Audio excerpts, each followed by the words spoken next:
Bonjour à tous, ça y est, ça fait plus d'un an que la dernière élection présidentielle est passée, et c'est Macron qui a été choisi pour faire son second mandat. Alors aujourd'hui, on voit que son programme ne fait pas l'unanimité, mais c'est pas le sujet de cette chaîne. Aujourd'hui, on va parler de son placement et de celui de son gouvernement sur les crypto-monnaies. Vous allez le voir, pendant ces périodes de campagne, comme à chaque fois, on a eu des beaux discours et plein de promesses électorales. Mais quelles sont les mesures qui ont été ou qui vont être vraiment importantes pendant ce quinquennat, ou du moins de ce qu'il en reste, à propos de la crypto? Pour le savoir, je vais me pencher aujourd'hui sur les 6 dernières années où Macron a été au pouvoir et sur comment il a géré, ou pas, la démocratisation de la crypto en France. Let's go! Bon, ce qu'il faut déjà comprendre, c'est que Macron ne s'est en 6 ans pas beaucoup exprimé sur le sujet des crypto-monnaies. Enfin si, en réalité il a bien émis quelques idées, un peu de partout. Oh là là, j'ai plein d'idées, je suis trop fort.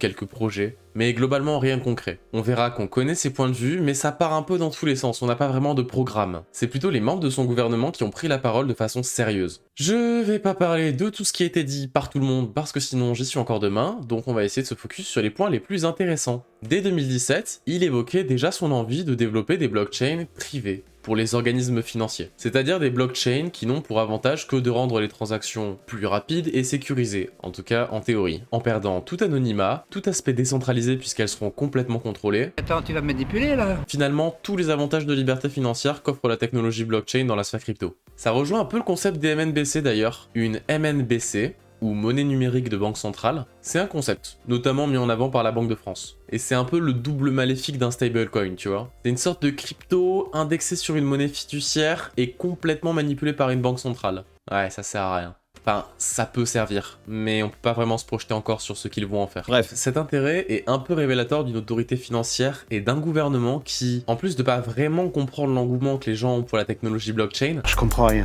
a pas spécialement envie de se faire chier à se mettre à la page et propose un truc qui a une utilité relative pour faire genre non mais nous aussi on est à la mode, les Jones, yes. Pour Macron, donc, ce qu'on remarque assez vite, c'est que beaucoup de ses prises d'opposition se contredisent. D'un côté, on entend au Forum économique de Davos que la blockchain pourrait aider à lutter contre la corruption et la fraude fiscale, et d'un autre côté, sur l'antenne d'Europe 1, il propose une réglementation plus stricte pour éviter le blanchiment d'argent et le financement du terrorisme dans la crypto. Si un jour vous vous retrouvez face à un terroriste, méfiez-vous. Ce qui n'a aucun sens d'ailleurs. J'en ai parlé dans une de mes premières vidéos, n'hésite pas à aller la voir après. On pourra aussi noter que pendant l'intervention à Davos en Suisse, il disait être pour que la FMI ait une capacité de surveillance de l'entièreté du système économique mondial, en incluant le Bitcoin qui selon lui peut dérégler le système et créer des crises financières. Plongeon spectaculaire de certaines valeurs bancaires en bourse, faillite express de plusieurs banques américaines. Ouais. Mais de façon concrète, pas grand chose pour notre président jusqu'aux dernières élections. Globalement, il soutient le discours des banques centrales, qui ces dernières années n'ont pas montré un visage très crypto-friendly. Une prise de position qui fait des va-et-vient. Par contre, pour son gouvernement, on a tout eu. Des députés européens névrosés aux économistes curieux, en passant par des ministres boomers. Je sais que c'est pas bien de tirer sur l'ambulance, mais bon, on peut s'interroger sur l'intérêt d'Emmanuel Macron quant aux crypto, quand on voit qu'il place en ministre de l'économie monsieur Bruno Le Maire, connu en crypto pour ses prises de position, complètement conne. Voilà. On est quand même face à la personne qui est censée représenter et gérer l'économie du pays, et on a vu jusqu'à très récemment qu'il était toujours complètement largué en termes de connaissances sur les technologies crypto et blockchain. Et cette façon de penser, c'est-à-dire de pas savoir et de faire genre ouais, on gère, on va assurer le coup, qu'on a retrouvé ces 6 dernières années dans la gestion de l'arrivée de la crypto en France, elle se fait indéniablement ressentir dans les restrictions et les lois qui la concernent. Je vais pas rentrer dans les détails de ces textes pour pas m'éterniser, parce que Ça prend grosso modo 3 heures. et surtout parce que d'autres l'ont déjà très bien fait. Donc je vous conseille d'aller vous documenter là-dessus, mais en gros, au cours du premier quinquennat Macron, on a vu 2 grandes apparitions, pas applications, en tout cas pas encore, hein, mais apparitions de lois concernant les cryptoactifs en général, les lois Pacte et MiCA. Pour faire un gros résumé, Pacte c'est une loi française qui cherche à donner un statut légal aux acteurs de la sphère crypto, et MiCA c'est le bordel. Mais y a rien de plus compliqué que cette merde. Flemme. Il y a de tout dans tous les sens, mais je vous conseille d'aller vous documenter dessus, c'est hyper important. Bref, ces textes de loi ont été adoptés, leur impact est plus que discutable, mais bon, globalement, ça n'enchante pas du tout les acteurs de la blockchain en France, puisqu'ils sont très handicapants pour le développement d'entreprises crypto. Déjà que c'était une galère pas possible. Si on s'en tient à ça, on arrive à la fin des 5 premières années du LREM au pouvoir, et à la perspective d'une réélection pour Macron.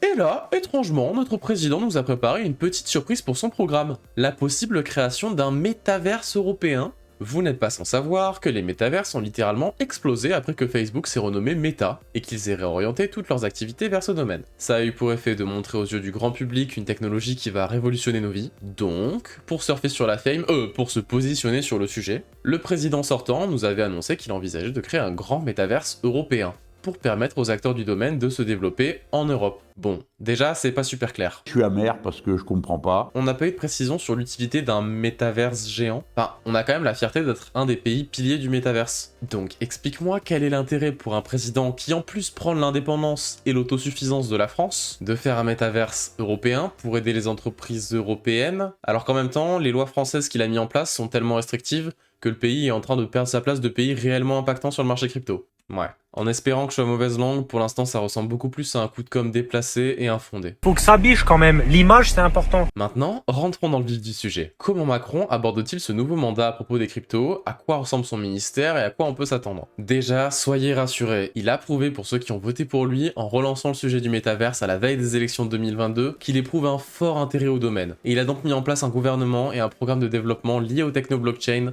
et à la crypto, en commençant par le ministère de l'économie.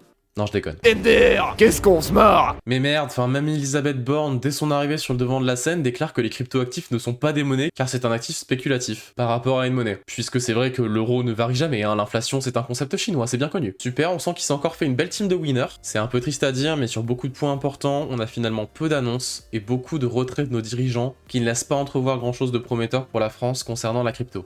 Et niveau législatif, on a frôlé la catastrophe. Je vous suggère les très bonnes vidéos de Asher à ce propos si vous voulez creuser, mais le gouvernement a failli tuer le développement de la crypto-monnaie en France. En gros, ils ont voulu accélérer l'application de la loi Pacte en demandant à ce que toutes les entreprises aient un titre appelé PSAN pour pouvoir exercer, alors qu'il est pratiquement impossible à obtenir. Vous noterez que quand je fais une connerie, je ne la fais pas à moitié. Ça revient littéralement à couler toutes les boîtes en France. On reste toujours dans cette zone de flou où d'un côté on nous annonce que la France deviendra le leader de l'innovation et du développement de la blockchain, et de l'autre où on met tellement de barrières au domaine qu'on empêche les entreprises de croître. Du moins sur le territoire, puisque la réalité c'est qu'à cause de cette politique, beaucoup pensent à partir à l'étranger. Mais c'est fou quand même quand on y réfléchit. Bizarre qu'on entende autant parler de blockchain, de NFT, de métaverse, de cryptoactifs en général depuis quelques années, et que le gouvernement ait l'air si peu renseigné et si médisant à l'égard de cette technologie qui de toute façon un jour ou l'autre fera partie intégrante de nos vies. Bon, passons à la fin de cette vidéo et à la partie un peu plus sombre qui concerne le rapport entre politique et économie. Imaginons que demain, je sois mené à gérer intégralement l'économie d'un État. Ce pays tourne avec un système monétaire où je contrôle l'intégralité des transactions, où j'ai une connaissance pratiquement absolue des informations de chacun des acteurs qui jouent le jeu de cette économie, et où je tire des bénéfices absolument titanesques de ce système. Mais que cette économie est vouée à se casser la gueule, puisqu'elle repose sur un fondement très fragile et que je ne fais que de sauver les meubles depuis bien longtemps en essuyant plusieurs crises majeures. Je me retrouve alors face à deux solutions. Soit j'essaie de développer et d'adapter une nouvelle technologie au système et aux bases solides qui va me permettre de continuer d'exister en perdant au passage une grande partie de ma gouvernance et de mes bénéfices au profit du peuple et de mon pays. Soit je décide de dénigrer complètement cette opportunité en tentant de la tuer dans le berceau Rien à foutre. Ah ouais. et en me disant que je vais continuer de pomper mon économie actuelle jusqu'à ce qu'elle s'écroule. En me disant advienne que pourra, j'espère ne plus être là quand il faudra essuyer les pots cassés. Je pense que vous voyez très bien laquelle de ces solutions a été choisie par notre gouvernement et nos politiques. Pourquoi faut-il attendre la catastrophe pour agir? Et je vise pas uniquement Macron en disant ça. La plupart des candidats à la présidentielle en 2022 avaient les mêmes points de vue. Là où les États-Unis ont parfaitement compris les enjeux actuels et qu'ils ont massivement investi dans la recherche et la compréhension de la sphère crypto, enfin juste avant que plusieurs banques américaines explosent MDR et que les cryptos en profitent pour prendre de la valeur, et là, tiens, les USA qui changent de camp et qui deviennent médisants face au Bitcoin. En France et plus largement en Europe, on joue à l'autruche en fermant les yeux. Ne pensez pas que je joue les extrémistes anti-système, je considère qu'il y a du bon à tirer de notre économie actuelle, et évidemment de la crypto, et que les deux écosystèmes auraient raison de cohabiter. Ce dont il faut prendre conscience, c'est qu'il est facile de supposer que nos dirigeants se désintéressent du domaine crypto, et prennent certaines décisions absurdes par ignorance. Comprends rien, elle est con. Mais je vous laisserai regarder 2 ou 3 interventions de Madame Lagarde à propos des différents sujets qui concernent de près ou de loin la crypto, et je vous assure que vous comprendrez vite que les politiques comprennent parfaitement les enjeux de l'arrivée des technologies blockchain et des crypto-monnaies. Ces personnes sont censées diriger un pays et ne sont pas là par hasard. C'est inconcevable de se dire qu'ils n'auraient même pas pris la peine de s'informer sur un sujet aussi important que l'arrivée des technologies crypto. Lorsque monsieur le maire balance des conneries plus grosses que lui sur un plateau télé, Le rigolo, c'est Bruno. il sait pertinemment qu'il risque de se prendre une tannée par quelques personnes un peu renseignées sur le sujet. Mais les gars, aujourd'hui on est 12 à savoir comment marche une blockchain en France. Ah. Si pour 1% des gens instruits sur le sujet qui vont gueuler, il arrive à faire flipper 99% de la population qui bite rien à ce qu'il dit, Ah ouais. c'est plus que rentable pour lui de faire s'inquiéter une masse, et ça, il l'a très bien compris. Donc finalement, qui est le plus con dans l'histoire? La réticence de l'Europe à investir pour développer le domaine n'est sûrement pas une question d'éducation. Les régulations ultra strictes qui sont et seront peut-être mises en place serviront probablement plus à étouffer le secteur pour faire perdurer un système économique rentable mais en péril, plutôt qu'à intégrer sainement un nouveau système moins lucratif pour l'État. C'est vraiment dommage, mais c'est pour l'instant la voie que prennent nos institutions. Je suis désolé, mais sur cette conclusion un peu pessimiste, je vais finir la vidéo. N'hésite pas à la partager si elle t'a plu et à mettre un like. Je conseille vraiment aux plus intéressés d'aller creuser les détails des différentes régulations actuelles et futures pour mieux comprendre comment va évoluer l'écosystème. Et si vous avez des questions, l'espace commentaire est là pour ça. Et moi, je vous dis à bientôt pour une prochaine vidéo. Bye!